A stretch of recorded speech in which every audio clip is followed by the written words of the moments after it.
Okay, took a little break there for about a week or so, started a new job. I was in and out of having a cold. As you could tell in some of my recent videos, I was still coughing a good amount and having to edit out a lot of hacking and coughing, so that was fun. And I've just been super busy. But I am back to getting my videos out. I've got a couple reviews coming. I did a few collabs last week, which I coughed the whole way through.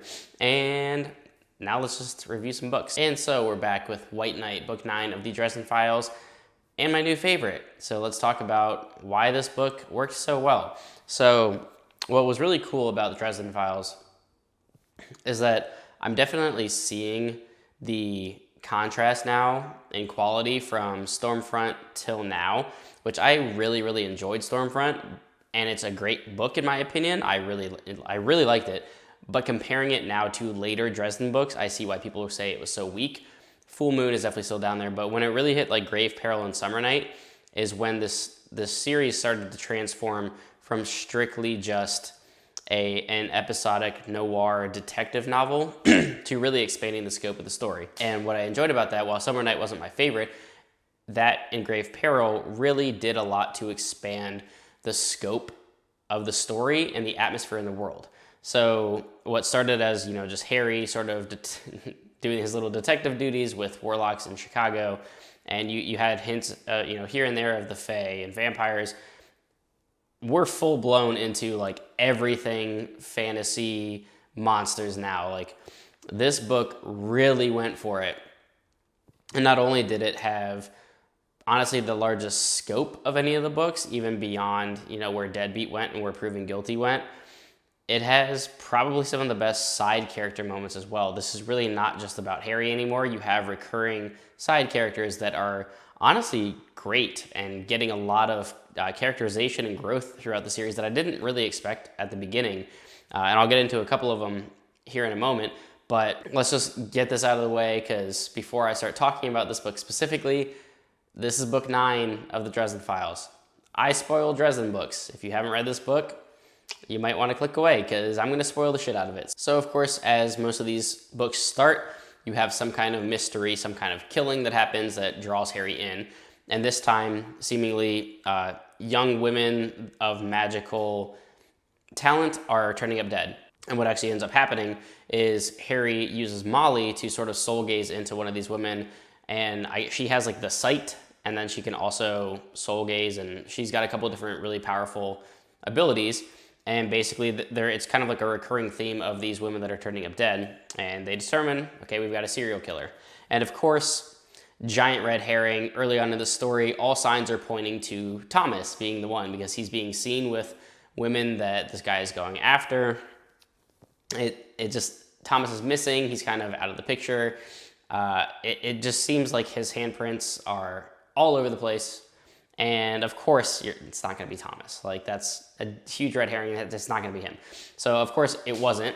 And Thomas was actually hiding as many women as he could, which I'm happy that Thomas got brought back into the book, simply because the last that we saw of Thomas, he had joined the Wild Hunt. And I just thought that, okay, he's going to come back and have to be like a bad guy, sort of against his will with Harry. Maybe that'll still happen. Who knows? But in this book, he's a great guy. He is protecting women throughout the entire book. He's taking them to this boat and sort of hiding them, which obviously you get to that point later where Harry shows up and Thomas doesn't even believe that it's him. So there's sort of a comedic moment there. But that was sort of the crux of the story, was Harry tracking Thomas and then figuring out, oh, you're helping us. Okay, let's find out who the real baddie is, because you have this guy turning up in a gray cloak. It looks like a warden's cloak. So it's like, okay, is this... who within the White Council is doing this? It's not Ramirez, because Ramirez plays a great part in this book as well, and his characterization is great.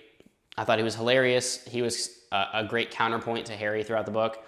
Elaine as well, because Elaine comes back, and they sort of do their buddy cop thing throughout this book, which is pretty cool. So it was interesting to have her back. But the White Council, clearly there's somebody, I don't really know who it is at this point, but at the very end of the book, Harry is sort of theorizing that, maybe this is the Merlin, because who else has the power to do what this guy is doing, summoning all these ghouls and stuff that happens, in the finale. But we'll get to that in a second. I'm really enjoying the characters, and I feel like they're such a strong point of the series now, well beyond just Harry. I mean, Molly becoming his apprentice and being treated like a kid, but she's very strong, and she has the sight and the veil, which, I mean, those are super cool abilities. She's obviously going to be strong, and Harry kind of needs to hone her powers in, but she's always sort of tagging along when he doesn't want her to because she wants to be useful. I have a feeling that's going to get her bit in the ass at some point, but so far so good. She's alive, and Harry did actually utilize her in this book, which is great. And of course, Murphy makes an appearance again in this book, and she continues to be great in all these books so far, whereas she started off as like annoying cop that just wanted to arrest Harry all the time. Now she's like a really, really cool character. And Harry, of course, I think I said it it was either Deadbeat or Proven Guilty. It was like the most raw that Harry had been. He like broke down and saw his dad and is going through all this emotional stuff. Honestly, this is just like his character now. He's a really sort of relatable character with how much trauma and pain he's been through. And it's not just the burden of being a warden or being a wizard. It's just everything, man. He's seen so much pain and loss and death, and he has such a burden on himself with Lashiel and the coin, and just this darkness that's sort of overtaken him. And you really see that come through very powerfully when I think it was a flashback, but he's like hunting ghouls, and one of the ghouls had like eaten a kid or something, and he just like executes him, and he's just like, never again. Like this, he's like done with people, like women and kids being hurt. Like that's just like, you better not be around Harry when that happens, because he's gonna tear some shit up. But he's just so angry and terrifying, honestly, because he's way more powerful than he seemed to be in book one. Like you go back to Stormfront, he kind of gets his ass kicked a lot, and while he still does suffer a lot of like losses and doesn't necessarily win every fight like right away, just between his hellfire and his rage, like he's becoming a truly terrifying presence.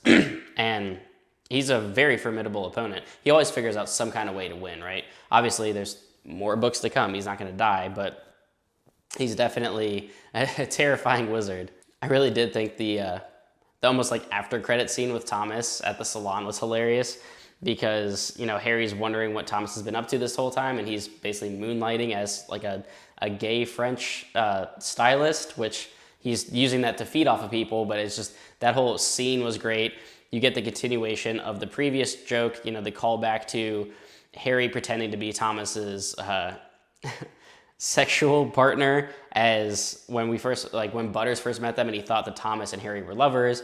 That was funny. And then that gets played on again here. Harry's investigating, and he's like talking to, he's like trying to track Thomas, and he has to pretend to be his boyfriend. And it's just, the comedy is great throughout this book. Just the dynamic of him trying to have to pretend to be lovers with Thomas is just a great running joke at this point. Honestly, one of the standout characters now, though, is Marcone. He's awesome, man. Like, we know so much more about him from the last couple of books, how he was trying to save that girl that had basically been not a casualty, but like an accidental almost death from something that, you know, he had direct hand in. So that really messed him up. And while he's definitely a villain, but he acts more like an anti-hero. He's clearly, I mean, he's a gangster. He's clearly a bad guy. Like, he's a crime boss. He's not a good person, but he's incredibly useful and does good things and helps protect the world. So it's like that you have that constant, you know, from Chicago's PD's point of view of like, is it better to have this guy in charge of the crime, or like what would happen, or replace him if we took him down? So it's like you can't really touch him. And then now after this book, at the end of this book, Marcone becomes he becomes a freeholding baron of the Unseelie Accords. So he's sort of like recognized as a force and as a leader. So he's even more untouchable now. But I mean, he's saved Harry's ass multiple times, even back in Full Moon with the werewolves and the Lycans. He's always there for Harry, honestly. Like, they have that, they hate each other, but they respect each other kind of relationship, and they know that they can use one another. So Marcone, of course, like, when we get to the big, gigantic, bombastic, crazy ending where just all these ghouls are attacking everybody, and you've got different court vampires. You got Thomas, you got Murphy, and Marcone shows up like steps out of a portal, like it's Endgame, just with a bunch of mercenaries, and just start like mowing ghouls down with AR-15s and shit. And of course, Harry's there with, you know, just blasting everybody with hellfire. And you get this great moment where, you know, the action's crazy. It's really well done. But you get this great moment between, you know, Marcone and Harry, where Harry's like, look, I can't leave these people. Like, we need to get them out. And Marcone, you know, mob boss, could just be like, well, fuck off. Like, I'm just going to leave. But he's like, all right, you, and you, like, guard the entrance. You, and you, come with me. Like, we're going to get these people out. So it's like, he's a piece of shit, but he saves a lot of people too. So it's like, he's just such a good character. He's so interesting. And then you have this great moment with Lashiel at the end with Harry, where Lashiel is really just like, she seems like she's genuine, right? But because of what she is, like, you know, it's all manipulation, and she's trying to take advantage of Harry. But she keeps trying to be like, Harry, I can save us. Like, she slows down time and does this weird thing. She's like, I can save us, but you have to pick up the coin. He's like, I'm not doing it. Like, you have to figure something else out. She's like, no, like, we're going to die. You have to do this. He's like, no, I know you can do this. Like, I don't have to pick up the coin. I'm not going to do it. And then she basically sacrifices herself to sort of save everybody, which that was interesting. And now he gave he gave the coin over to Fort Hill, so he doesn't have Lashiel attached to him anymore. So that's like a weight off his shoulders. Just everything about this book, like just the expansion of the world, the great side characters, the cool plot with, you know, this what seems like a warden that's undercover and sending ghouls at people, and just it's like the plot thickens, right? You have now Harry as part of the White Council, and now there seems to be a traitor amongst the council. And if it's the Merlin, like, that's going to be insane, because he's very powerful and he has a vendetta against Harry, and he doesn't like Harry at all. He wants to kill him. So again, like, he kind of fits the bill of powerful wizard that could do this and has every reason to, but maybe that's, false flag. Who knows? We'll find out. But I'm super excited to continue. I've loved most of these books now, and this is several in a row now that have been great. Death Mask, Deadbeat, Proven Guilty, White Knight, all fantastic books. They keep getting better. I definitely am going to continue next month, or at the very end of this month if I have time. I'm ready to not quite binge the rest of the series, but I am going to read at least one a month and wrap this up and get to Battleground as soon as possible. So that's going to do it for White Knight. I loved it. It was fantastic. Definitely the best of the series so far for me. So that's going to do it, guys. Like and subscribe as always. Do hit up Patreon if you want to support the channel financially. That's always optional, but always very much appreciated. Definitely jump in Discord, though, or drop me a comment down below. Let me know your thoughts on White Knight, what your favorite Dresden book was up to this point. Anything goes. So just let me know in the comments, guys. Until next time, keep reading.